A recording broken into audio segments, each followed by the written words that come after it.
Good afternoon. Thank you for choosing TV47. This first Monday of the month of August 2021. My name is Grace Josephine. Form 1 students have reported to the school today, with Nakuru County recording low numbers of admission compared to the previous years. Parents and stakeholders in the education industry have attributed the drop in Form 1 admissions to the harsh economic pandemic area.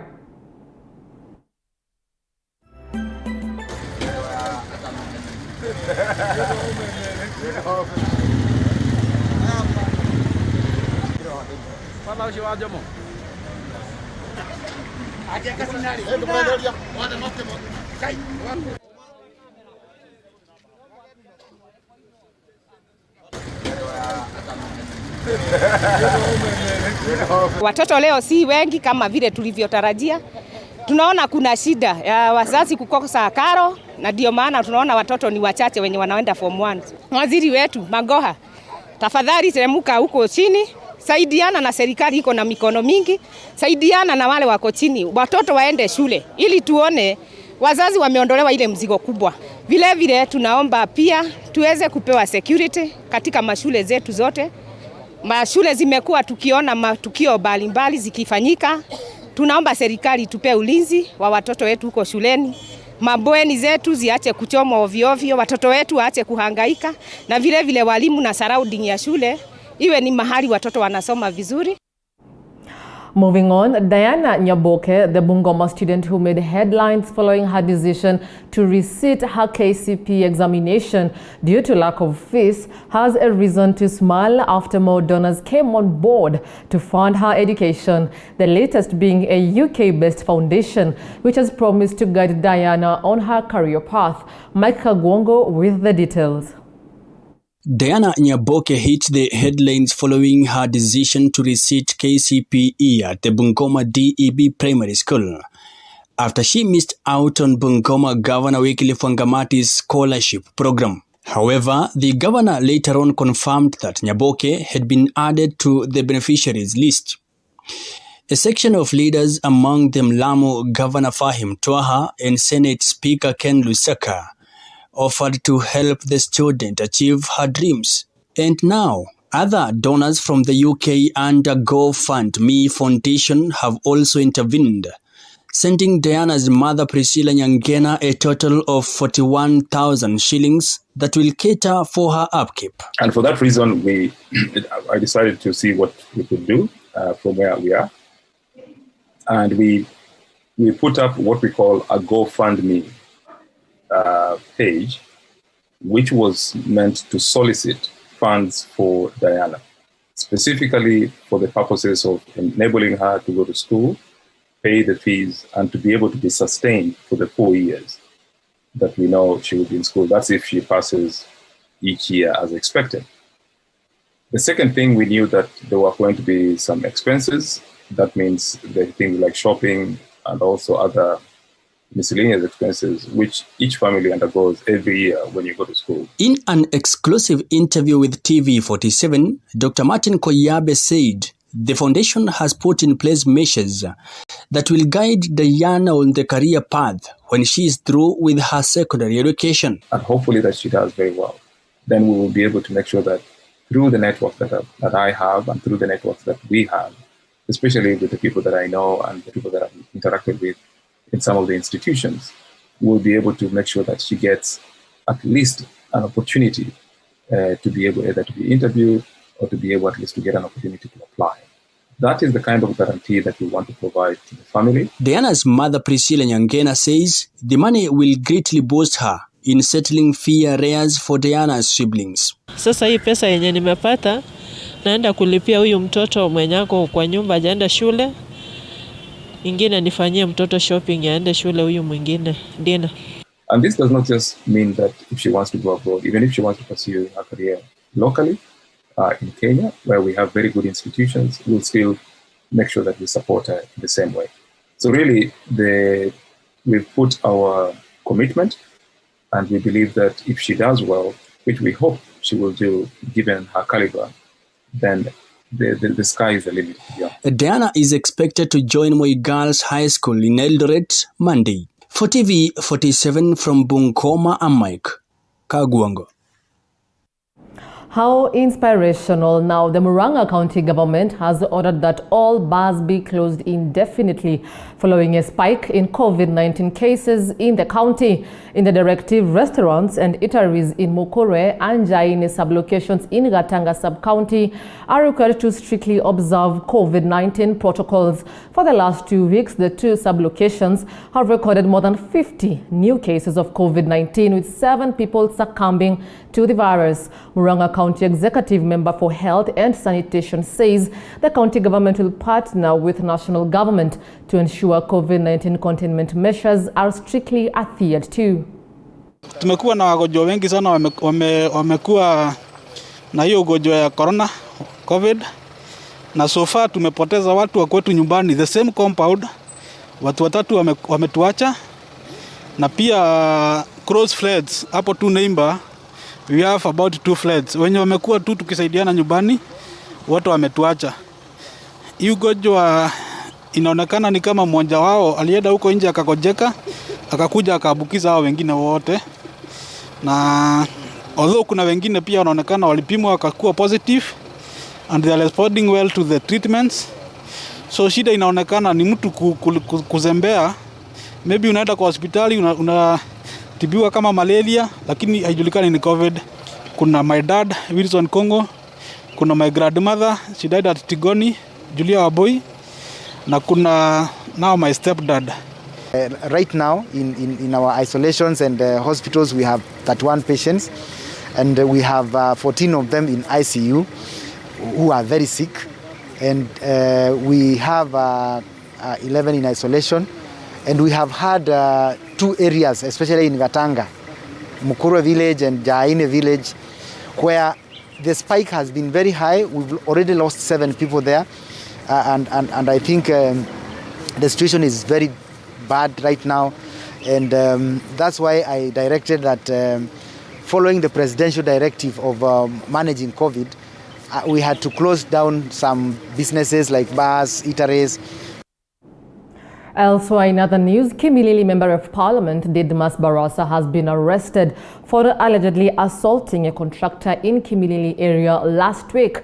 Barasa was arrested at his Kimilili home after the contractor Stephen Masine, popularly known as Steve K, obtained a P3 form accusing the MP of causing him grievously bodily harm. It is alleged Masinde, who was in charge of constructing 5 classes at Baptist Lurare Primary School at a cost of 3.4 million shillings, asked the lawmaker to first clear their pay before opening the classes. The MP is argued Steve K before slapping him.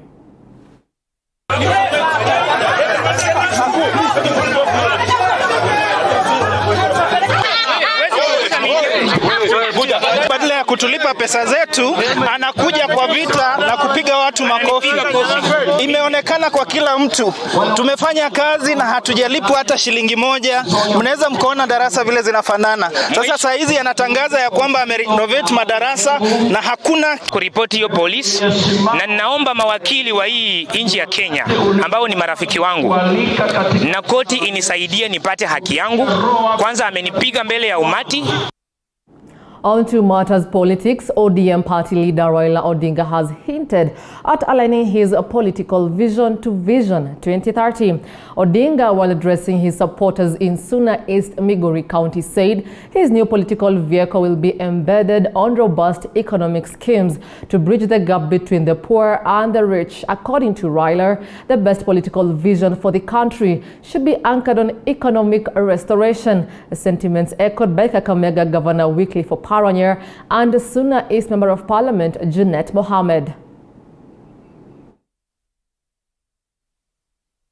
We are definitely following up for you. Moving on, Chemundo Baraton business community in Chesumei sub-county in Nandi now want the county government to improve their market standards before collecting the Zone A municipality taxes. Speaking at their Baraton Market Center earlier today, the business community threatened to boycott the launch of the newly constructed market place, saying it's been built below the standards despite millions of money that were donated through the World Bank to revamp it. They want proper sewage system, water, toilets and other projects that were set to level up standards of their market to be fully completed.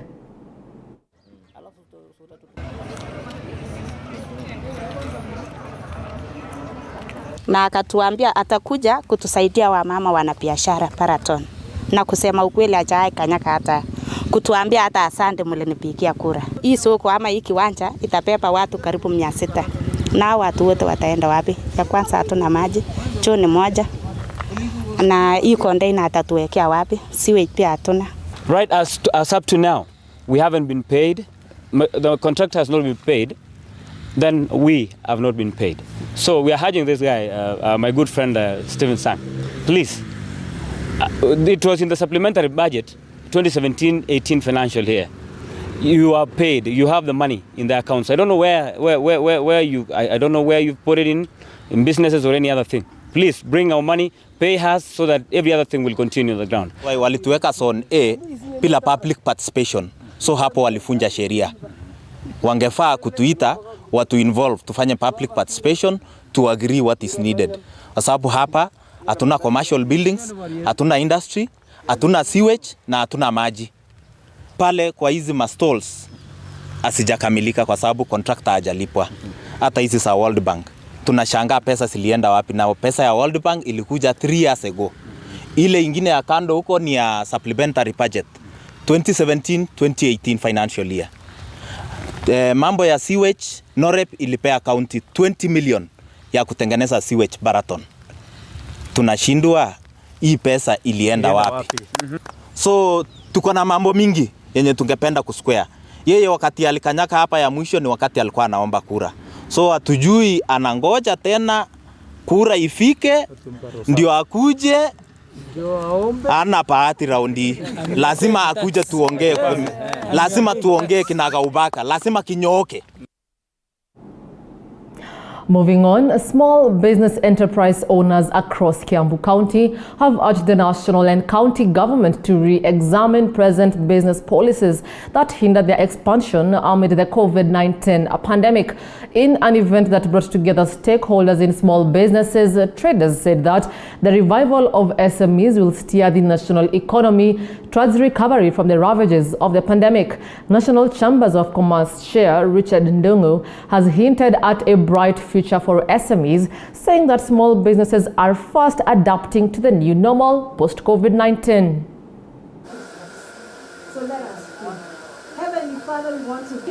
We are trying to request the government at least to give us relevant policies or achievable policies so that we can able to meet so that we can able to do our businesses in the right way. Because we can see that banks are there, they are giving us higher interest rate, and still we are in the COVID-19 situation. And we know when they can reduce or customize the interest rate, we can able to borrow money to do our businesses. Sisi kama county tumekuwa na mpango ambao tunafanya kazi na KCB Bank ambao ni ya kufanya watu wapate credit kwa interest rate ambao ni kidogo, about 7% badala ya 13%. Sisi wenyewe ndio tunalipa the 6%. We can see hope because like the whole of last year we didn't hold any exhibition, but today now we are used to live with COVID, and we are taking all the precautions to ensure that we are following the health advices. 17 minutes past the hour, and that report brings us to our first very short break, but we have a lot more lined up for you on the other side.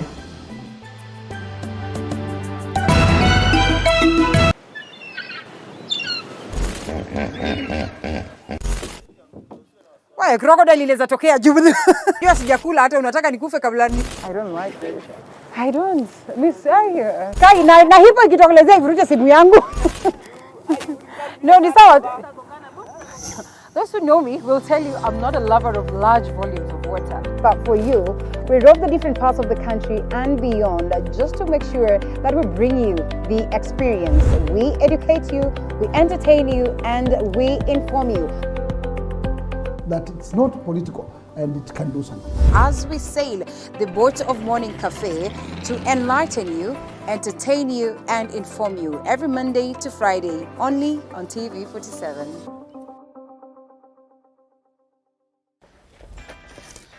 Woo. Construction can be quite a task, but how do you move from finding your piece of land, sourcing the right materials, getting the right labor force to put up your building?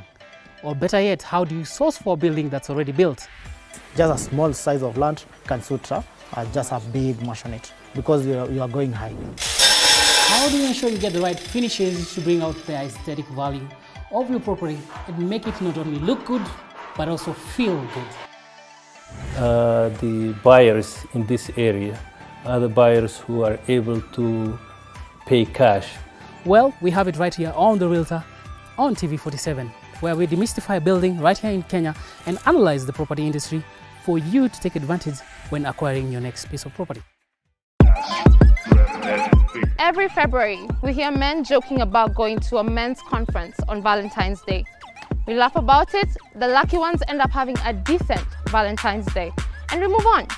But what we do not know is that men actually do meet up. Men do sit down and have conversations about things that affect their day-to-day life. Let me ask, does money make the man? Give them the gifts, shower them with everything you want to shower them with, but keep your money to yourself. I, for one, have always been curious as to what goes on in a man's mind, specifically an alpha male's mind. Adam, yule kwa Biblia anasema ni mtu wa kwanza duniani. Wewe unadhani kama angekuwa hana yale matunda, hana ile garden yake pale ya kukaa, angekuwa tu ni mdomo tu anamfuata Hawa. Oya, mimi ni Adam. Welcome to the men's conference, where we make men alpha males. My name is Archie, the only female allowed at the conference. My name is Monica Nyashira Njogona. I am a wife and a mother of 3, and I am a crochet ambassador. This began some years ago when I could not find a white-collar job. I had done a course in IT. I looked for jobs everywhere and I could not find one. So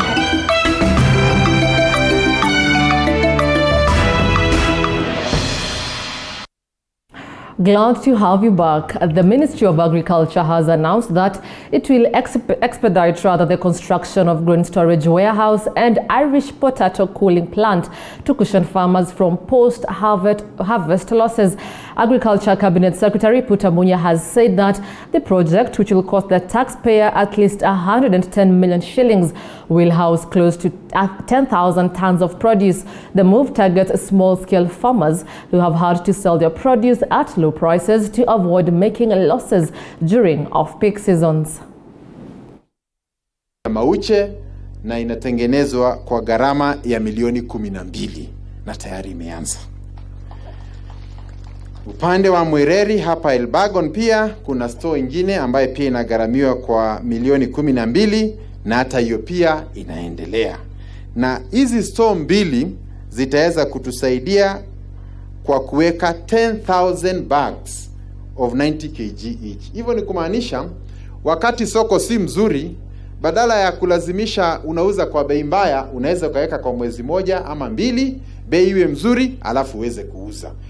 Kuhakikisha pale mkulima anafinywa, tumetoa hiyo. Pale mkulima ananyanyaswa, tumebadilisha hiyo. Sababu mara nyingine mkulima unyanyaswa na middlemen na cartels na nini. Ndio unaona tunabadilisha sekta sasa ya kilimo kuweka sheria ambayo inasaidia mkulima. Elsewhere, Kutu's residents in Kirinyaga County have decried rampant vandalism of street lights along the Kutus-Kagio highway that has increased cases of insecurity in the area. The residents claim that the culprits involved are experienced vandals. The residents have called on the Kenya Power and Lightning Company, that is the KPLC, as well as the government to investigate and bring the culprits to book.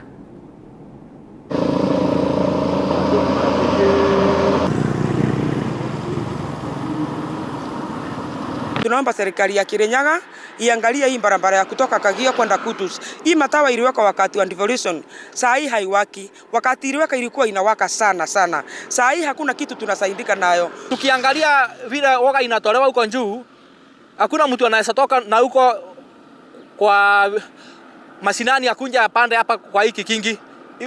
Wale watu woga wanatoa hii mataa ni mtu ambaye ako na utaalamu ama expert. We want to put those deeds on notice. Ikiwekwa tena tutauliza wananchi, tutakuwa watu wa kuyachunga, because these areas without streets has increased a lot of insecurity. I want to report that I have had a meeting with Kenya Power